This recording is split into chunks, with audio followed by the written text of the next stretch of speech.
Gonna try.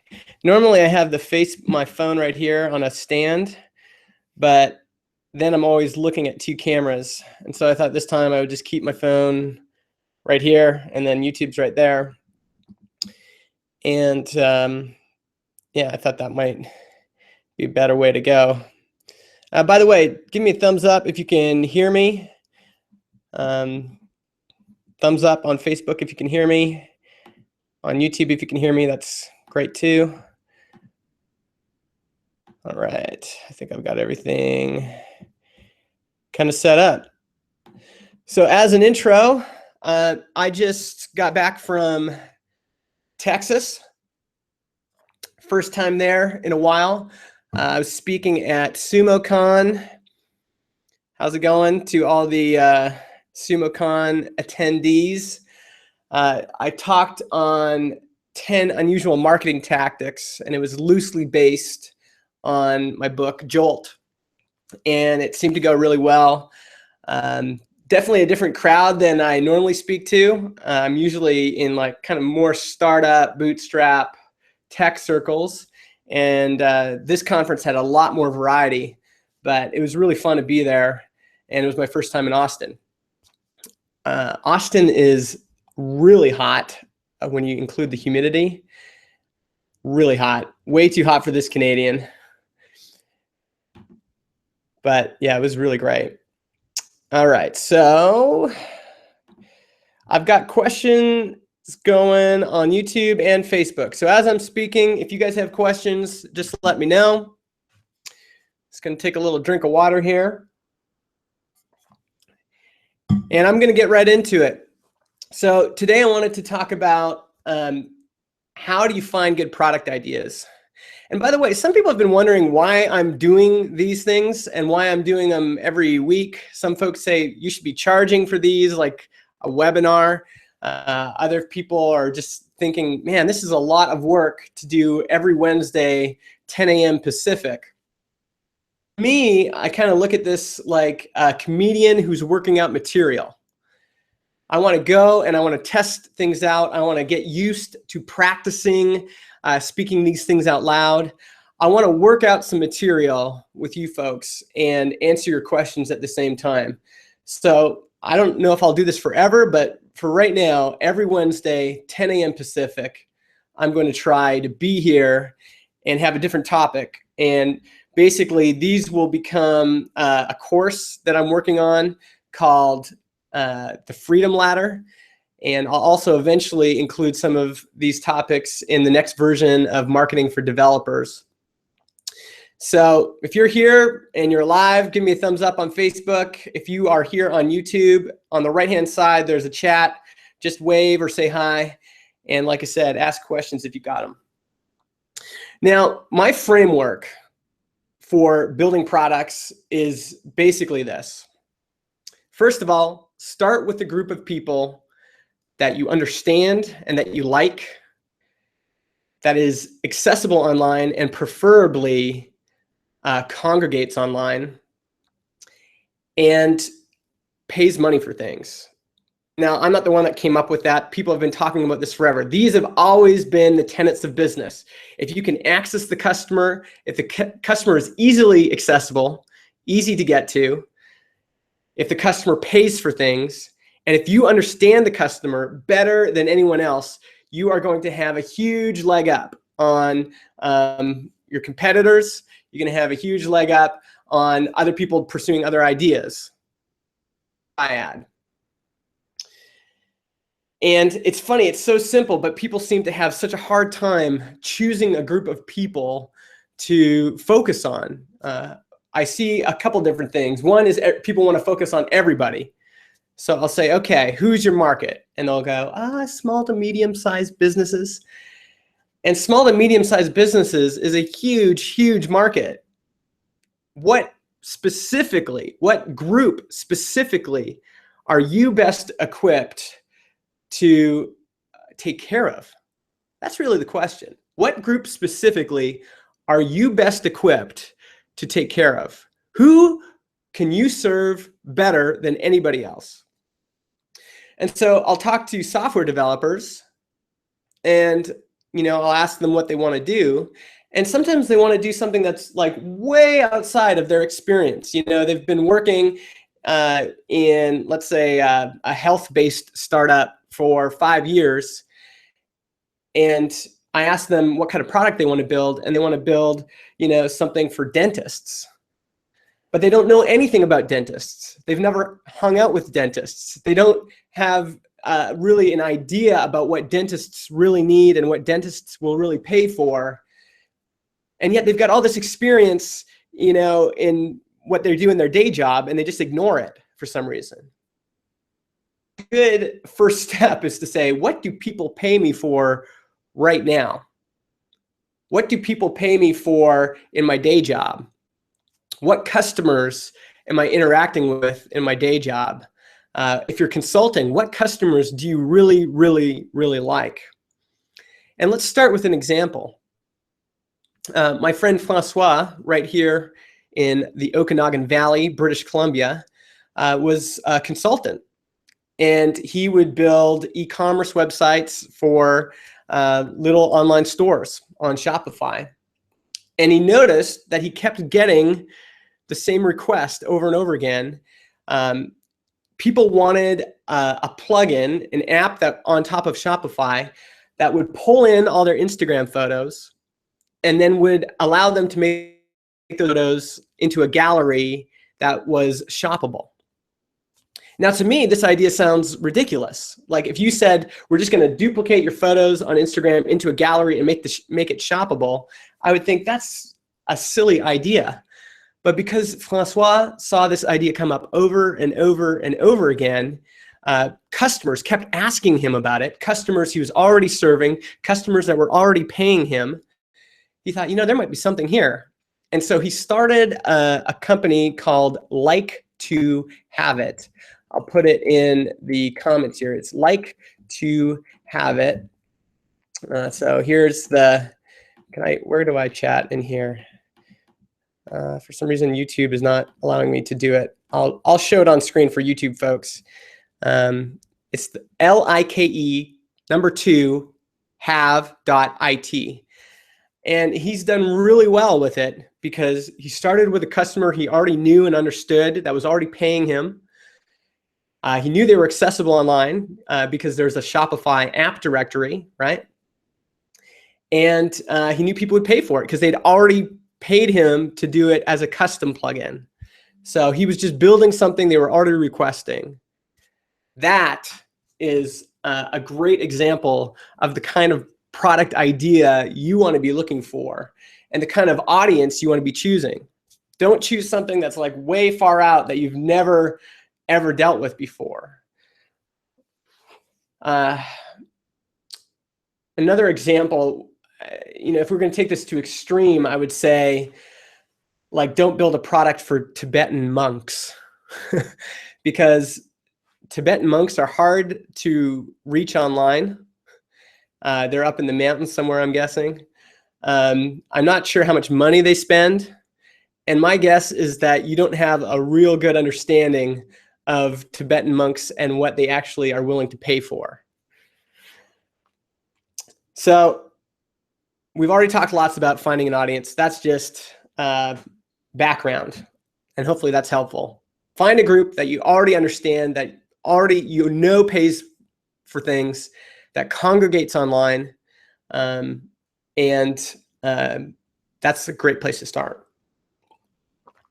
Now, how do you find good product ideas? Once you know which group you're going to focus on, which group you're going to serve, how do you find like what they care about enough to take out their wallet, open it up, find their credit card, and then like put the numbers into your website and actually pay for something? You need to find a big nerve in that community. And as another example, I was hanging out with my mom the other day. She was here in Vernon. And my mom teaches math education at the University of Alberta. And she was telling me that has all these grad students that come in and just want to hang out in her office and ask her questions. They've got questions about being a grad student. They've got questions, career questions. They want to know, what are some strategies for them to effectively navigate grad school? And I thought, my mom's thinking about retiring sometime soon. And I thought, Mom, maybe this would be a good group for you to serve with some sort of online product. And what we did, I'll share my screen here on YouTube. And for those on Facebook, I'll just kind of narrate what I'm doing. So, sorry, that's not what I wanted. Let me get to the right screen here. There we go. So the first thing we did is we went to YouTube, not YouTube, we went to Google, and I just typed in math grad student.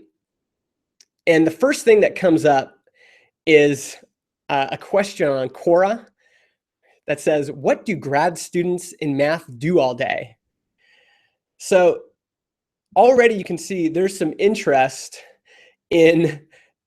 for grad students, and they're saying, like, what's involved in being a successful grad student? How do I navigate these next, years of my life?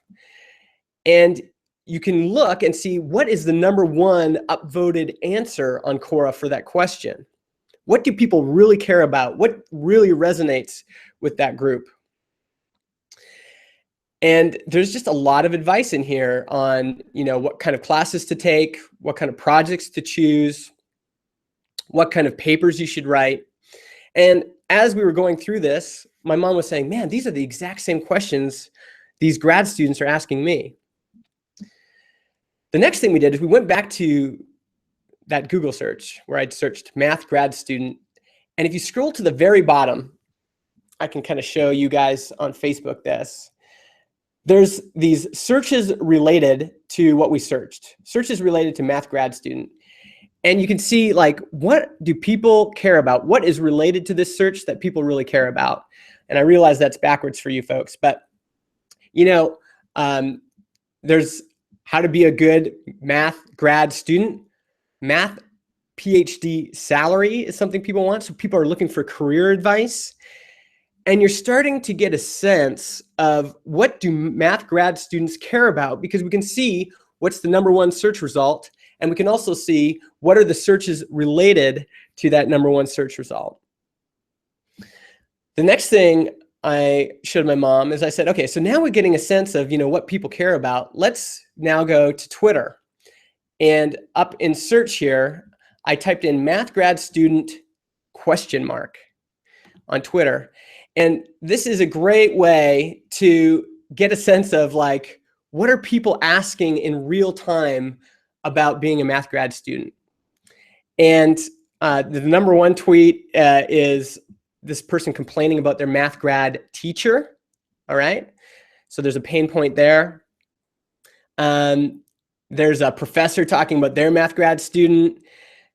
There is a link to that Quora article we just said. What does a math grad student do all day? So people are definitely wondering, like, how do you navigate the math grad student life? And you can just kind of search through these. Again, for Facebook, you can just search through these and see, what do people care about? And what I like about these is that these are real people. It's not like a forced question and answer where you're going to a group of people and you're saying, what's your #1 problem right now? These are real people expressing the real kind of stress in their life right now. A lot of people complaining about their math grad professor. And I think actually that's one reason these students like my mom is because she's a really good teacher. She doesn't care about the research. She's a real passionate teacher at the university level. And so they feel like they can go to her and get actual answers to their questions. People complaining about homework. So you can see doing this kind of research is kind of like being a scientist and going out to the savannah and, like, observing a lion in its habitat and taking notes, right? You're just like, Oh, I wonder what they're doing now. Oh, interesting. They're complaining about that. Oh man, they seem to really struggle with that. That's a huge nerve in this community. And you're just writing notes about this group of people you've chosen to serve. You're just observing and listening. By the way, you can do this in person as well. For example, you know, if my mom went to where the grad students hang out at the university and just sat there with a coffee and a notepad and just eavesdropped on people's conversations, she would get these very kind of real, off-the-cuff sentiments that people are really feeling. They're not fake. And she would be able to get a lot of information just by listening, just by eavesdropping. Another thing I like to do, I was just at this conference. I like to stand in the back of the conference room and just observe the people's screens as they open up their laptops and write notes on what apps do they go to first. What apps do they go to frequently as they're supposed to be watching the speaker? Like what things are they always switching to? So for example, if you're at a tech conference, the first thing people open up is Slack. And I noticed this real early on, before Slack had really become a thing that the media was talking about. I noticed people in conferences opening up their laptops and immediately going to Slack and going to Slack repeatedly during a talk, like they were addicted to it. And it's one of the reasons the startup I was working for, I recommended that they build an app on top of Slack because I could see that Slack was a huge trend in our target market. So you're observing things just like a scientist would. You're trying to find patterns. You're listening. You're listening for pain points. You're listening for the things that come up over and over and over again. Let's do one more on Reddit. So I've given you a few different places to look, right? I said you can look on Twitter. You can look on Google and see what are the top keywords and what are the related keywords. But you can also go to Reddit. So I'm just going to go to reddit.com and I'm going to search for, by the way, my username on Reddit is Spanky Mustard. I figured that was like a good Reddit username. So I'm going to search math grad student. And I'm just going to see what kind of stuff comes up. So the first is ask me anything. Ask me why you're learning a concept, and I'll do my best to give you the real answer. So there's a lot of interesting kind of things here. This one here has 1,833 votes. And it says, how I feel as a single female math grad student. So I have no idea what this is going to say. The odds are good, but the goods are odd. I actually don't know what that means, but there's obviously some sort of meme there. That's interesting. So I'm guessing there's less female grad students than male. So my mom has an opportunity there as well. She's a female. She's a female with a master's degree in math education. She would have a lot to say to female math students. Let's see. Another blog post, the good, the bad, and the ugly of being a woman in math. There's a few trends here, right? What it's like to be a math student. What do they do all day? How do they navigate school? But now we've observed this other one, which is female math students seem to have some struggles in particular. And these are the kind of nerves, these are the kind of pain points that maybe my mom could target.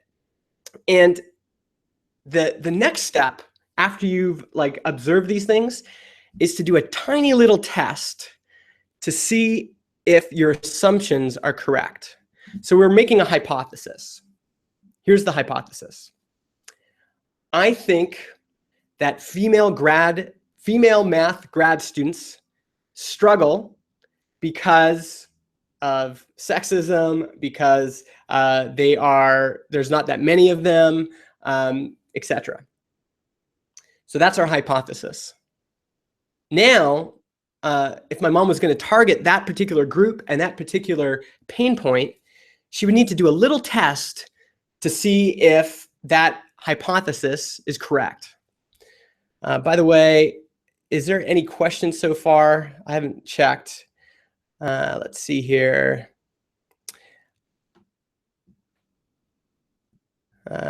No questions yet. So if you have questions, ask on Facebook, on YouTube. I am keeping an eye on those. By the way, is this good so far? Do you want me to go a different direction? If you want me to go a different direction, let me know. But if you're liking what I'm saying, give me a thumbs up or a smile or whatever on Facebook. So she needs to prove the hypothesis. How would she do this? I think the best way to prove a hypothesis is to start with some sort of workshop, either online or in person. So for my mom, she already has access to all these math grad students. The next time they all go hang out, she could just hand out a little invitation, say, listen, I'm doing a workshop specifically for female math grad students. We're going to cover sexism. We're going to cover how to navigate the coursework. We're going to cover all these things. If you'd like to come, you can sign up here. Please invite your friends. And there should be some sort of online sign up, either with Eventbrite or that would allow people to sign up for this event. And maybe it's like Saturday from 10 a.m. to 11. It's going to be 1 hour, and we're going to cover these topics. And you can do this with online as well, right? You could say, use something like YouTube live events, like I'm doing, and you could say, on Wednesday at 10 a.m., I'm going to talk about being a female math grad student. You can sign up here. There's limited tickets. And I would actually do two things. First, I would limit the number of people to maybe 10 so that there's some urgency. People know there's a limited number of spots. The second thing I would do is I would put a price on it. This is actually something that Tommy at SumoCon talked about. I don't know Tommy's last name, but he did a free event, but he put a price on it. So he said, normally this would be $99, but I'm testing out some new material, and so I'm going to do it for free. But I'm going to limit it to 10 people, and I'm only going to offer it this week, this Wednesday, 10 a.m. at online or in person. And basically, you see how hard it is to get people to sign up. What marketing channels do you have to use to get the word out? How hard is it to get people to commit to doing just like 1 hour for free on a Saturday or a Wednesday or whatever? And that process is going to give you a lot of information. First, it's going to let you know how much demand is there for this pain point you've identified. How hard is it to find those people online? How hard is it to get them to convert to going to an event? Because if you can't get them to come to a free event, it means you either haven't picked a real pain point, it's too hard to reach those people online, or you don't have great connections with those folks yet. So it's going to give you some feedback on what you need to improve on. And if it's the pain point, if the pain point isn't important to people, then you've got your answer. Now you got to go back to the drawing board, go back to listening, observing, finding those patterns. But if it is a pain point, if there's like 100 people that are like, oh my gosh, I would love to go to this, and all 10 seats sell out right away, you've got something here, right? And then the actual event will give you information, because you're going to have to prepare. You have a deadline, so you're actually going to get it done.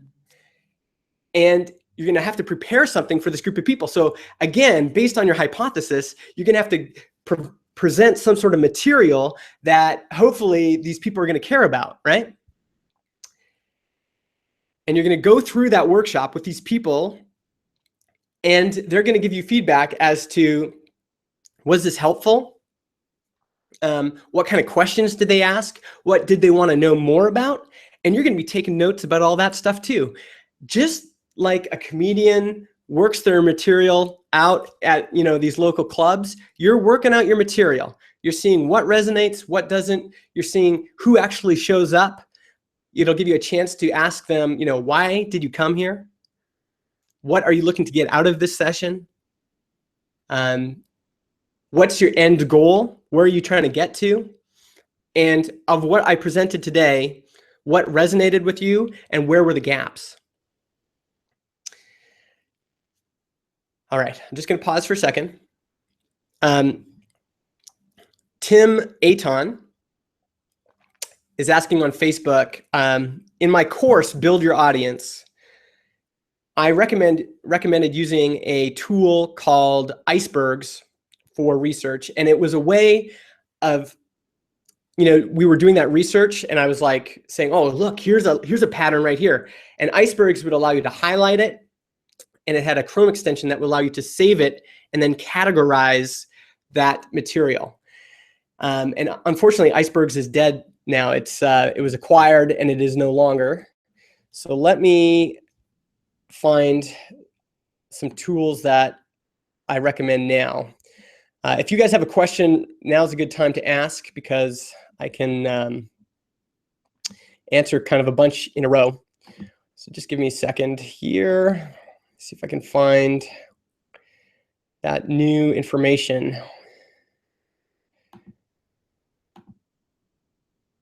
I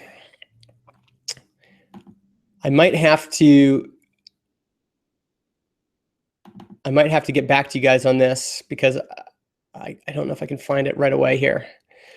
One tool I have used is just WordPress. You can create a private WordPress install, and you can use their Press This Chrome extension, and that allows you to do the same thing. It allows you to capture the material, like the quote or whatever, and then categorize it for later.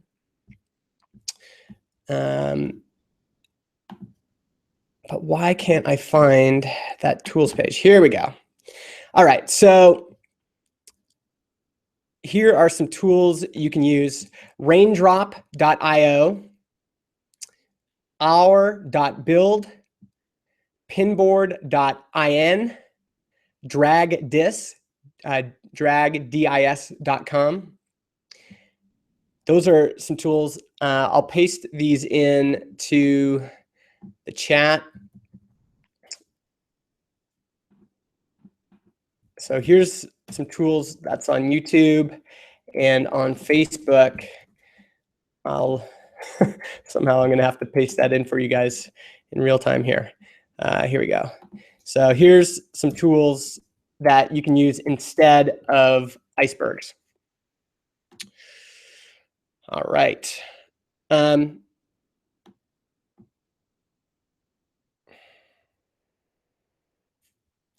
So Paul says, oh, and sorry, Evernote would also work as well. If you're a big Evernote user, I think that could work as well. What I liked about Icebergs is it allowed you to, in a visual way, it was like putting up index cards and then allowed you to combine them, like drag them together and form a bigger group. So you could continually like create bigger and bigger groups.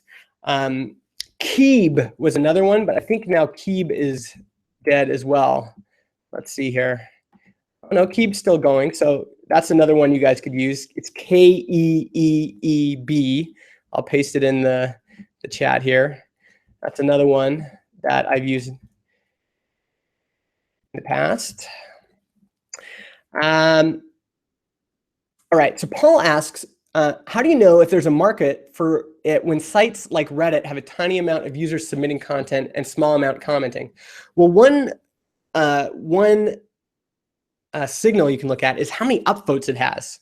So that that female math grad student meme has 1,833 upvotes. Even like this math grad AMA has 183 upvotes. That's a pretty good signal that there's a bunch of people that care about it. And the Quora question has thousands of upvotes. So you can see that there's a group of people that really care about that question. But the other way to really find out if there's a market is just to test it. Do a little live event and then see how much demand there is when you limit it to 10 spots. And the secret, by the way, is once the 10 spots are filled up, you say, oh, sorry, it's sold out, but here's the waiting list. And that's really how I launched Product People Club. Product People Club, I said I was gonna limit it to 10 people, and those sold out like right away in 30 minutes. So I knew, wow, there's something here. And then I immediately put up a subscription form that said, sign up for the waiting list. And within a week, I had 500 people on that waiting list. So you'll get a sense as you do these experiments, what the response is. And I've done other experiments where I've only had 10 people sign up for the waiting list. And that's given me a signal of, maybe there's not as much here as other things. So it's also comparing these different experiments to each other. Okay, I'm getting a lot of questions now, so I'll really try to answer as many of these as I can.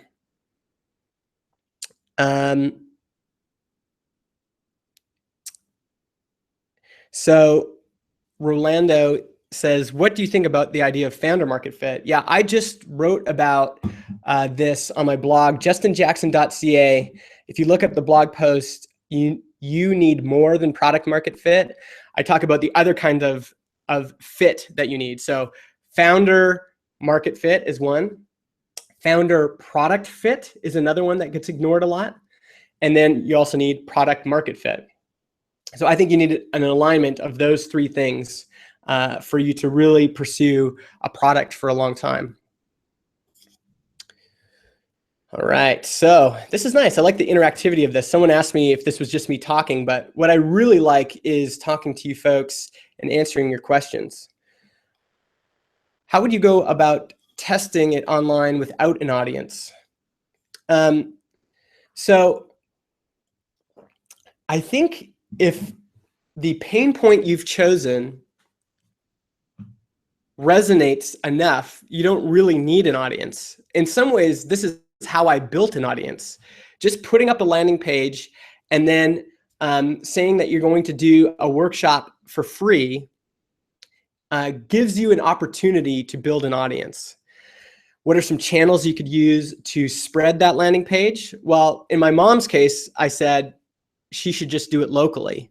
She should find 10 people in her city that are willing to come on a Saturday morning and learn about being a female math grad student. And I think depending on the size of your town, everybody can do that locally. You can go find out where those people hang out, hand out flyers or hand out a business card or whatever, find the local meetup groups and just say, hey, I'm doing this session. It would be great if you're interested, you can come for free. It's normally $99. Other things I've done is when I'm looking through those like Reddit posts or those Twitter things, when I'm seeing all this evidence of people struggling with that pain point, in the forum thread, so I won't make it its own submission, but in the forum thread, I'll say, hey, just to let you guys know, I do these workshops and I'm trying out some new material, and so it's going to be free this Saturday. If you'd like to sign up, go here. And while Reddit doesn't usually like if you promote something as its own link, you can put it in the comments, and it's a lot more acceptable. So that's another way. That's actually how Product People Club sold out so fast. Is I just mentioned it in a Hacker News thread. So Hacker News is similar to Reddit, and it was those people that ended up signing up. But to go back to Atrocity's question, I think the one step I kind of missed is I said start with people, research and listen, identify their number one issue, and step number 4 is actually to solve part of that issue with free content. So that's blogging, podcasting, starting a newsletter. that will allow you to build an initial group of people in your target market that you could say, hey, you've been reading my blog or you've been reading my newsletter for a few weeks. I'm doing this live event on Saturday. Would you like to attend? The other thing, I think this is the same Atrocity that I know. Give me a thumbs up, Atrocity, if this is the same person I know. But if you also have these online communities that you're already a part of, like you have Slack groups, you have meetup groups, you have mailing lists that you're a part of, you have friends in the industry, you might also know some influencers in that space. You can also share your event with them. There should be a pretty strong pull because you're saying, normally I would charge something for this, but instead I'm working out new material, so it's going to be free and it's going to be really helpful. And actually getting the blessing of somebody with an audience is a really good way to kind of assign some social proof to this event you're doing. So if you are already friends or have a relationship with someone who has an audience or has influence in this group you're targeting, just reach out to them and say, hey, could you recommend me? I'll put your quote right on my landing page, and also just recommend this free event I'm doing. That is part of this whole game.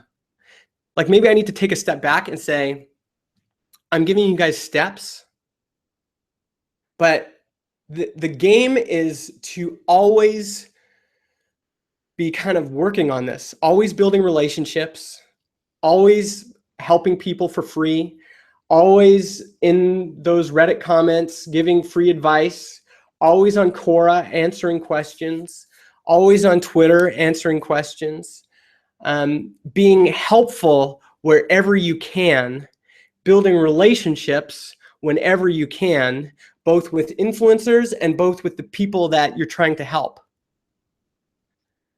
And that kind of work does not fit easily into a step-by-step thing. And to tell you the truth, when people have a launch that doesn't work, so they'll say, I tried to run a workshop and Justin, you told me that this looked like a big pain point, and I tried to run a workshop and it didn't work. No one showed up. Well, first of all, sometimes people just don't show up. Sometimes people don't show up for me, and I've got a big audience. So sometimes people just don't show up, and it might be timing, it might be whatever. Sometimes you haven't identified a real pain point, but often the reason people don't show up is you haven't built their trust. You don't have a reputation. They don't know you from anybody else. And building a reputation and building trust takes time. You have to get out and shake some hands.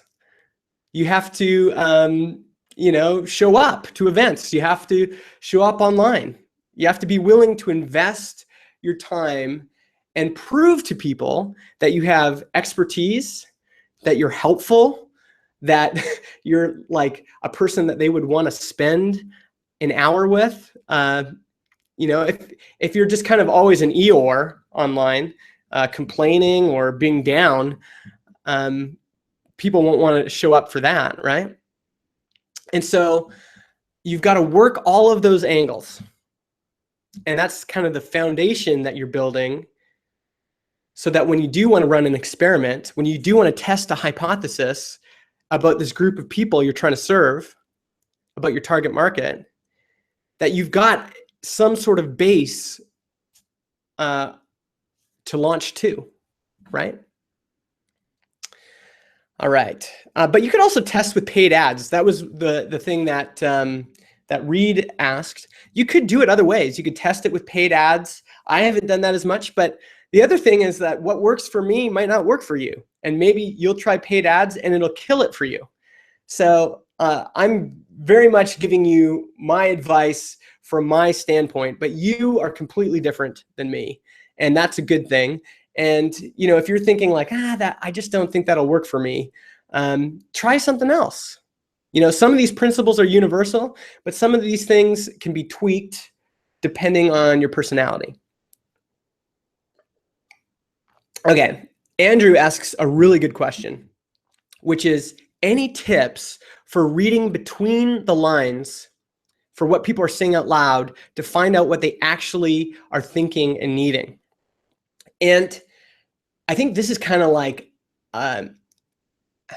having the skill to recognize patterns takes practice.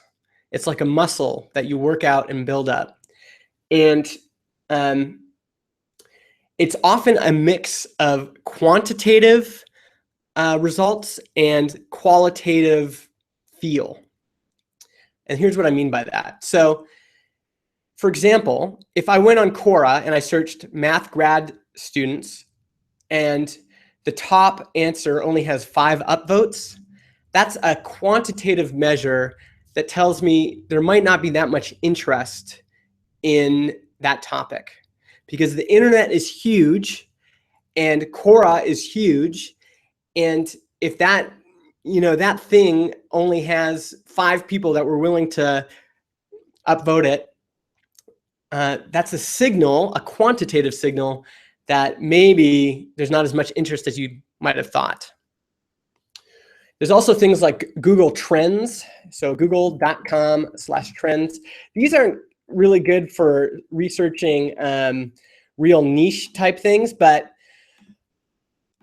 you can type in keywords like math grad, and you can see how much interest is in that term over time.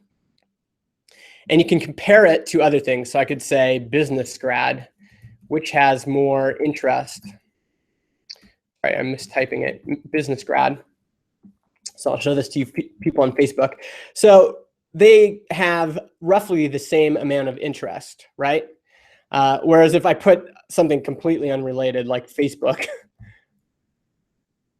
I'm typing with one hand, you'll see Facebook is going to kill those other two. Look at interest in Facebook over time compared to math grad and business grad. So it'll allow you to, you know, see what people are searching for on Google and the relative interest. The other thing is just once you start hanging out with a group every single day for months, every morning you get up. So a big market for me is software developers. I have a course called Marketing for Developers. It's like the most popular thing I've ever made. 75% of my mailing list, when I pull them, are software developers. 75% of my Twitter following is software developers. And so every single day, I try to hang out with software developers, both in my town, going to meetups. I work at a co-working place, going to Hacker News, going to Slashdot, you know, old Slashdot, going there, going to Reddit, and just letting myself soak in what they're saying and what they care about. Just like as if I was, you know, what do you call that? When you marinate a steak. I'm just marinating in the community. And when you do that, you start to get a sense of what they really care about. The other example I've given is, here, I'll do a live demo of this. And this is for Andrew, so he's on YouTube. So I'm going to go to designernews.co. So let's say your market is designers. Now, I'll show this to you folks too. So I'm going to share it on YouTube. And for you folks on Facebook, just go to designernews.co. All right. And what's the top? I just, week after week, day after day, I would log into Designer News and I would just say, what are the things that keep coming up over and over and over again? And for example, today, number 1 is, how many hours a week do you work? It's a career-related question. So I'm already getting a sense of what category that pain point is in. Number 4 is, show let's ask Designer News, show Designer News your resume. All right. And for both of these, they have a lot of upvotes for Designer News, 16 and 15 respectively, and a lot of comments, 28 comments each. So then I would go into these comments and I would say, okay, well, what are people saying here? What are some of the, just kind of like soaking in what this community is talking about. So this person only works 30 hours a week. This person is the person that posted it. He's like, do you work for a creative studio as a freelancer? And as I'm going down here, I'm seeing that one pain point for sure is that there's some designers that feel like they work too much. They're doing too many hours. So this is a clear pain point. Some people are saying, I only work 30 hours a week. And then there's for sure some people in this thread that are going, man, I work way more than 30 hours a week. How do I reduce the number of hours a week that I work, right? This guy's working 50 hours, 60 to 70 hours. There's a lot of kind of pain points that are coming up in this thread alone. And so the idea is just to, and I wouldn't base my hypothesis just on this thread. I would base it on days and weeks and months of research, right? So it really is like just marinating in the community. You get this qualitative gut feel for, you know what, I think this is a big deal in this community. And like I mentioned before, I would be capturing all of those web snippets, saving them somewhere in Evernote or whatever, and then categorizing them and figuring out, okay, which of these has the most kind of signal? Which one of these seems to be the number one pain point or nerve in that community? And like I said, it's quantitative and also qualitative. So another thing I do a lot of is polls. I'll create a Twitter poll, or I'll create a poll using typeform.com, and I'll distribute that to my audience, and I'll get answers to questions. What are some quantitative things I can do to see where my community is at? Yeah, and remember, other quantitative signals are, like if you're going to Reddit every day, and you're going to Designer News every day, and you're going to Hacker News every day, what are the things that continuously are the number one upvoted things every day? Or Product Hunt, what are continuously the number one upvoted products on Product Hunt? And what are the reasons people are doing that? I think I've answered the questions. I want to end with a really cool other idea that I've wanted to introduce for a while. I'm going to talk about it a lot on these Mega Wednesdays. So for folks on YouTube, I'm going to share my screen, and for folks on Facebook, you're going to see a reversed piece of paper. I should have printed it the other way, flipped, but I'm limited. I'm doing my best, all right? So these are the jobs to be done forces. And the idea is that there are things, this is the customer, there are things that drive people forward towards change, and there's forces that draw people back, that keep people, from not making a decision. So the need for change when your present situation is unsatisfactory, that's something that drives people forward towards a new solution. Attraction to a new solution, like there's a really sexy new idea, a really sexy new object. This is like Apple uses this kind of force all the time. Like there's a new iPhone 7, you want to have it. It's a shiny new object. So those are things that draw people forward towards change, meaning like they might be interested in a new solution that you might provide. But there's also forces that hold people back, and that's allegiance to the present, meaning you're committed to your current habits, and anxiety about making a choice. Making a decision is stressful. And what if you make the wrong choice, for example? So often, one reason Microsoft Excel is still the leader in spreadsheets, and people have been using it for years, is that people don't want to change. They're used to it. They have some allegiance to their current product, and they also, making choices makes them anxious. But what would force people to move off of Excel? Well, maybe all of a sudden Excel gets filled with bugs and doesn't work anymore. It's unstable. Well, that would create a need for change, right? Maybe somebody comes up with a new spreadsheet system that's so much better that people can't help but switch. And for some people, that was Google Spreadsheets, right? It was like so much better than Excel for them that they decided to switch.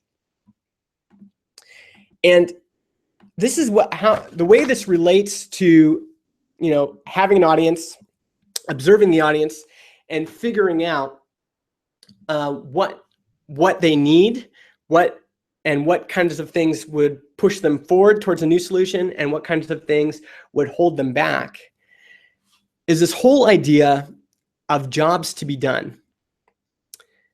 As you are observing people, you are going to see that people use products and get solutions for functional reasons, but they also buy products and use products for emotional reasons. And there is a lot of opportunity to hit the nerve. Remember when I said you're identifying a nerve? And sell things to your audience based on the emotional jobs to be done. I'm going to go back to that designer news thread we just found. And I want to think about this question this person is asking. How many hours a week do you work, was the question. What is the emotional reasoning behind that question? And if you look at the subheading here, it says, we currently have the opportunity to approach our superiors about working less hours. We're currently around the 50 mark. So you can see that there are some emotional needs here. This person is, for one, comparing themselves to other people in their industry. Like they're wondering, how do I stack up to other designers? How do I stack up is a huge emotional job to be done. People feel like imposters. People feel like they're not as good as other people, as their colleagues, and they're looking for ways to feel better about themselves. That's an emotional job to be done that you can help people with. That's an opportunity to help your target market in a way that is meaningful to them. These emotional, people hire products all the time for emotional reasons. Let me give you another example. I'll think of one as I'm taking this drink. We've got 9 minutes left, by the way.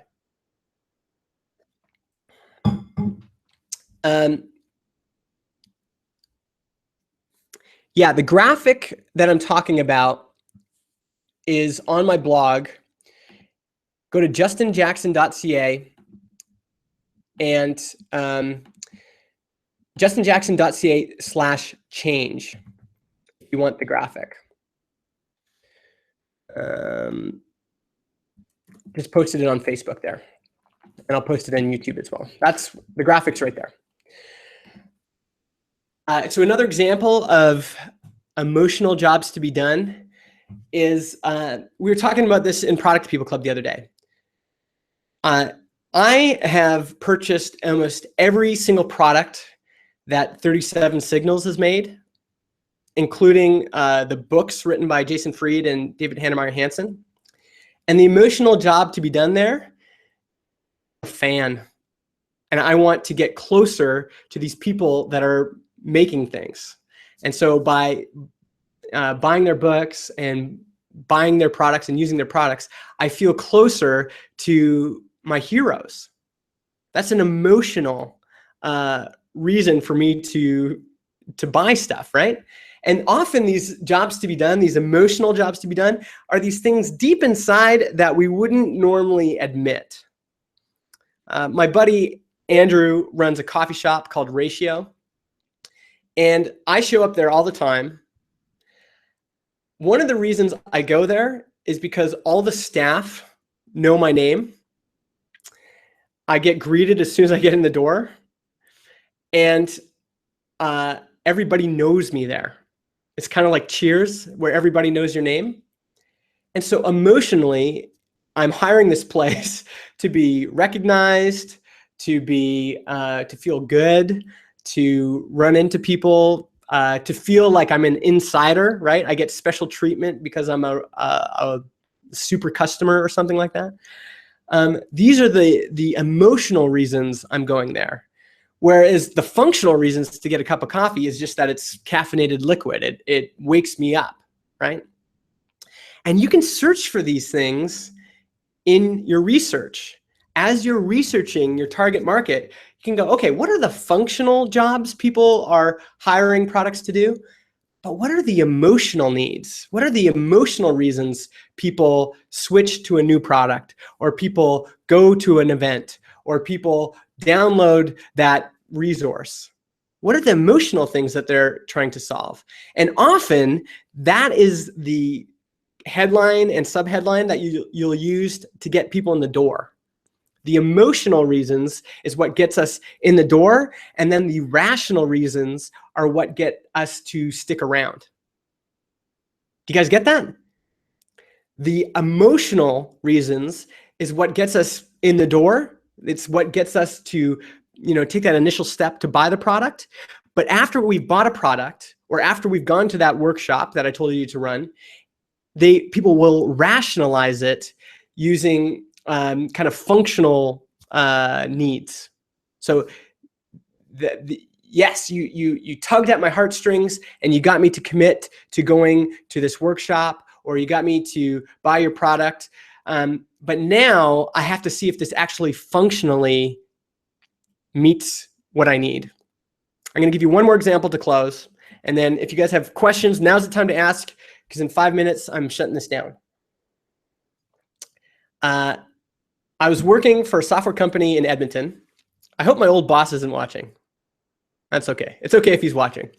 And me and my coworker, Adam, heard that Panic, a software company for whom we were fans of this software company. We'd followed the founders online. We loved these guys. And they just released a new version of Coda, their text editor for like writing code and stuff. It was called Coda 2. And there was so much buzz about this online, like everybody was talking about it. Our other heroes were tweeting about it. And there's just like all this momentum. It's just like tugging at our heartstrings. Neither of us used Coda already, but we were just like emotionally so swept up in this moment that we were like, man, we've got to convince our boss to buy this for the company. And so we begged John, our supervisor. We're like, John, we've got to get this. This is the best text editor ever. It's only this amount of money. It's on sale only today. It's 24 hours. We were just caught up in the emotion, the excitement about this new product launch. And John is like looking at us going, are you sure you need this? Like are you sure you're not just being swept up in the emotion of this? And we're like, yes, we're going to use it every single day. And so John takes out his credit card and kind of like, all right, well, like, I'll get this for you. And he bought us a bunch of licenses, and neither of us used it after that day. And the reason was it had met some emotional jobs to be done, but it had not fit our functional requirements. What we were using, that allegiance to the present, was so strong that we couldn't switch even after we'd bought the product. And we just kept using what we were using because it was already good enough. And coming up with new, new habits and figuring out where everything was in the UI. And actually just once we used it, we were an email newsletter software company. building HTML emails in Coda was not like a great fit. It was built mostly for like actual, HTML5 spec websites, and HTML emails are like stuck in the late 90s. So it just didn't work. Emotional requirements, emotional jobs to be done, that's what gets people in the door. But if you really want them to be a customer for a long time, you also have to have the functional jobs to be done. And this is going to go with your, this is going to be true for that live workshop I'm challenging you guys to do. You're going to get people in the door by kind of tugging at their heartstrings. But once they show up, you better provide some real awesome content. You better actually give them something that they can walk away with that will make them want to tell all their friends and will make them want to come back to your next workshop that you're going to charge for. I think we'll talk about that next week. That's what you want. So your objective this week is to go out and spend every single day, spend time with your target audience and write down the patterns you see, both quantitative and qualitative. Capture all that information somewhere, even if it's just in a text editor, Evernote, or one of those tools I described. And then once you think you have a hypothesis, I think that this group has this problem, and so I'm going to solve it this way. Put on a free workshop, limit of 10 people, and see if you can fill that workshop, whether it's online or offline. All right? Thanks, everybody. Thumbs up to you guys on Facebook. Thumbs up to you folks on YouTube. Yeah, if you guys can like this on both platforms, that'd be great. And if you have other questions, just reach out to me on Facebook, Twitter, Instagram. I'm the letter M, the letter I, Justin on all those things.